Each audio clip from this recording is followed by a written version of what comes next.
tanatori es va inaugurar el dia 6 d'octubre i durant aquest temps hi ha hagut com una espècie de preparatius perquè el dia 1 de novembre la gent pugui visitar-lo. Farem una jornada de portes obertes des de les 10 del matí fins a les 2 perquè la gent pugui veure els accessos nous, el nou aparcament i tot el que comporta aquest complex funerari nou.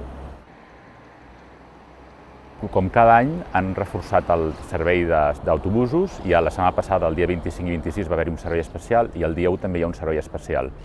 Calculem que entre els caps de setmana anterior i el dia de Tots Sants vindran unes 8.000 persones a visitar el cementiri i també al tanatori. S'ha previst el dia 1 a les 16:30 fer una pregària que es fa cada any i després també s'han ampliat l'horari de cementiris. Des del partir del dia 27 fins al dia 1, l'horari del cementiri és des de les 9 del matí fins a les 20 hores.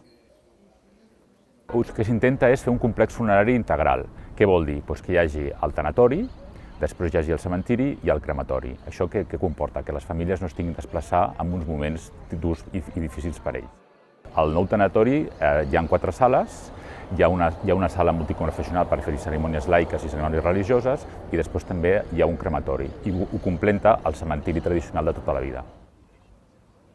L'edifici està fet per un equip d'arquitectes d'aquí de Viladecans, que és el Blai Pérez i el Jordi Ramos, i llavors està en un lloc molt emblemàtic, que és l'entrada d'un dels cantons de Viladecans, i llavors és un complex que es veu des de diversos llocs i és un complex bastant impressionant.